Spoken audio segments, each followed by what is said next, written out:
Ranj. Lovely Ranj. That's exactly how I like to be known. First name lovely, last name Ranj. How long have you been living in London? It's probably been 20 years. At what point in your time here in London did you go, hey, I'm gay and I'm here? So I don't like calling it coming out because it implies that we're hiding, but we're not. I kind of decided to be my authentic self when I was 30.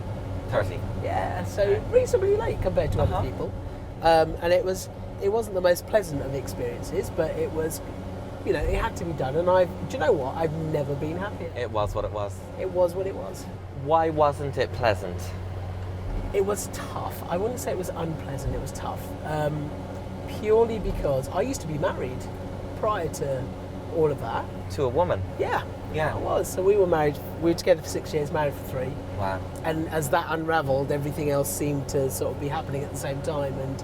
And obviously, culturally, being from a minority ethnic background, there's all those sort of cultural pressures and stuff.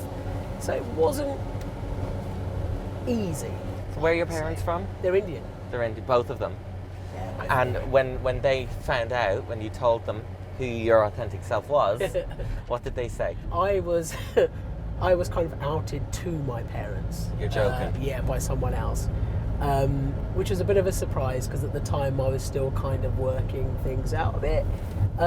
To be honest, to this day, I think I still am. So they've we haven't sat down and had a proper chat about it yet. We will do when the time comes. Yeah. But I believe that everyone, goes on their own sort of journey at their own pace, coming to terms with things like this. Because, to be honest, it's a big deal for me. It's a massive deal for them as well. So I'm not going to force them to understand. They will come around in their own time.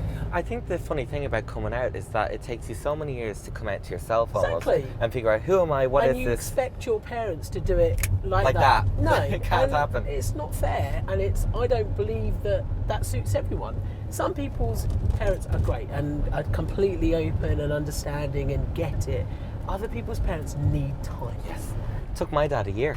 Exactly. To fully get it. But and that's he's it. still learning. And I've seen some of your videos, and I actually love your parents. I want them to adopt me. Oh. Well, do they want a brown stepson? I'm sure they'd happily have you. Well, I mean, if the sort of payoff was that they get free medical advice. And drinks. Well, speaking of medical advice, this is kind of unrelated. What's the kind of most common question people ask you? I think this was a chat-up line. Oh, God. I once got asked to examine someone's prostate. Find out who you are. Oh, would you ever take a look at my prostate? I was like, no. I mean, how rude of you.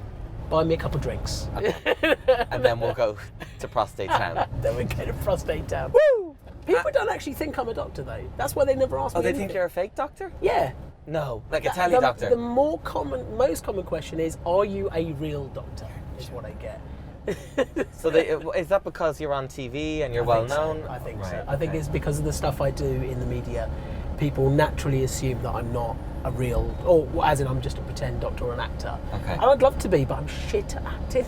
It's like, if I was, I'd be broke. Yeah, you're just Seriously. yourself. When you sort of started to identify as a gay man, Yeah. what was it that you were greeted with here in London? When you started to go out to gay clubs and stuff like that, was it what you expected? So, what I was greeted with generally was warmth. Oh, good. Do you know what? A real acceptance, I was so surprised at how welcoming everyone was around me to it. It was a bit of a relief, to be honest. Well, because that transition from straight married man to gay single man is a scary one, right? But that's the thing. It was a big change. So I literally, I felt like I completely unravelled before I ravelled back up again, and I ravelled back up in a very beautiful way, in a rainbow way. So would you say that you were broken and now you're fixed again? And I felt finally like I could be myself. I felt more myself than I'd ever been, and I felt like I had this huge sort of new family around me that just basically didn't give a toss about who I was or who I loved, but just accepted me for what it was. And it was nice. It was so, so nice. How important are safe spaces in London? And what I say by that, I mean clubs and bars and, you know, like social LGBT groups. I want to live in a London that we don't need that. Okay. Where we don't need that. That's what I would like to see. But Ideally. to get there, I think is going to take some time. We see attacks on LGBT plus people quite frequently in big cities around the country as well. And because of that, we do need places where people can go and be themselves and feel safe and have fun and be around other people that understand them. But I want one day for it to not be a thing, which is why personally I don't make my sexuality a big deal. Or I try not to, because I'm like, I don't want it to be a big deal. It doesn't define me. To be gay. That's exactly it. I'm a guy who does X, Y, and Z, who just happens to be gay. It's one part of who I am. Exactly. Yeah, But I think often people think it defines who people are, and it doesn't. It really doesn't. I think people are far more than their sexuality. So part of the stuff I do on telly is with kids TV. Yeah. And you know, there are a lot of gay, bisexual, lesbian people who work in television or media. But weirdly, no one talks about it, especially in kids' TV. Yes. Because of, I guess, historical sensitivities around certain things. But actually, I think that's changing.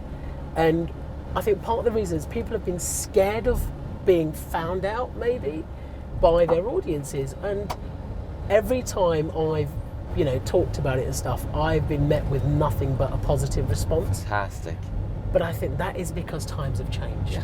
Pride in London, how many of them have you experienced? I think I've been to 3. I might have been to 2. So my very first Pride was in London. So before I went, I'd always thought, I think Pride kind of terrified me.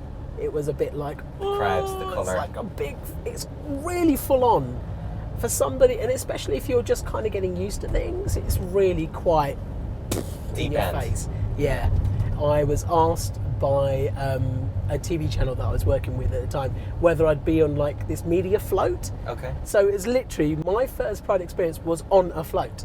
What was it like to see your community as a new member of it in all its glory? Do you know what? That's the first time I ever experienced the general public's reaction to it. So looking out over the crowds and seeing so many smiling faces, people just joining in, cheering, just having a laugh, because we don't see that. We don't necessarily see a celebration of LGBT plus life. And Pride exists for a reason. It's to celebrate that and to remind people that, we're here. One day we may not need it. We may not need a Pride, but do you know what? Right now, let's make it as big and as amazing and as awesome as we can. One of your key London locations on the LGBT map is Dean Street. Yeah. Why is that? Obviously, coming at it from a healthcare perspective, you can't talk about LGBT health without talking about sexual health.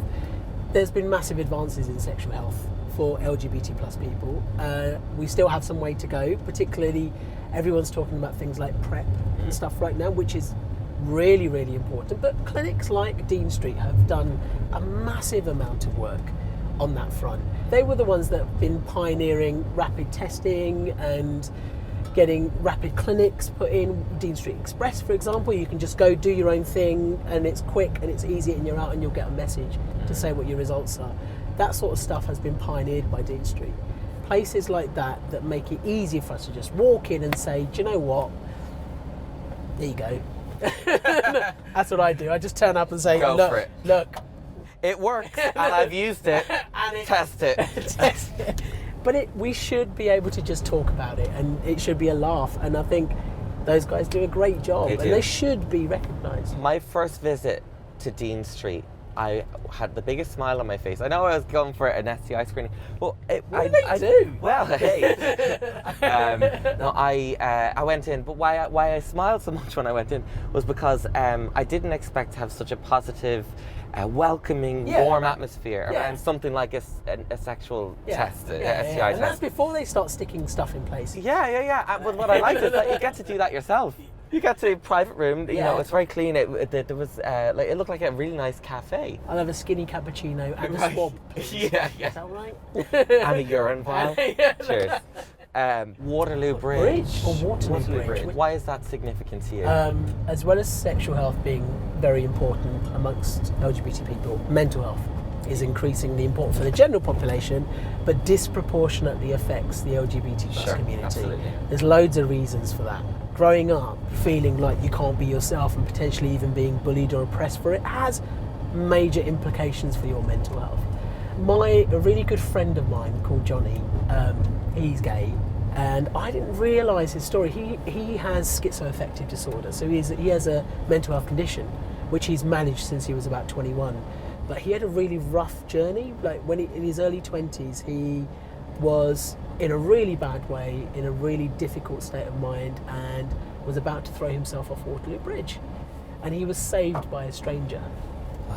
People might have heard of the hashtag Finding Mike. There was a big sort of social media campaign about it, and there's a film about it. I've heard of this, actually. And Mike is actually Neil, and Neil and Johnny have just run the marathon for Heads Together. So Neil saved Johnny's life, and Johnny was in a really bad way at the time. Part, I think, of his mental health difficulty was around his identity. And that's the same for a lot of people. And that's why Waterloo Bridge has that significance for me, because it reminds me of Johnny. And that could have been anybody. Sure. So Neil isn't a mental health specialist or a therapist. He was a regular, everyday person who just stopped and took time to talk to someone who he thought needed it. The simplest gesture of just saying, "Are you all right? How are you? How are you doing today?" is so powerful. And that's what it reminds me of.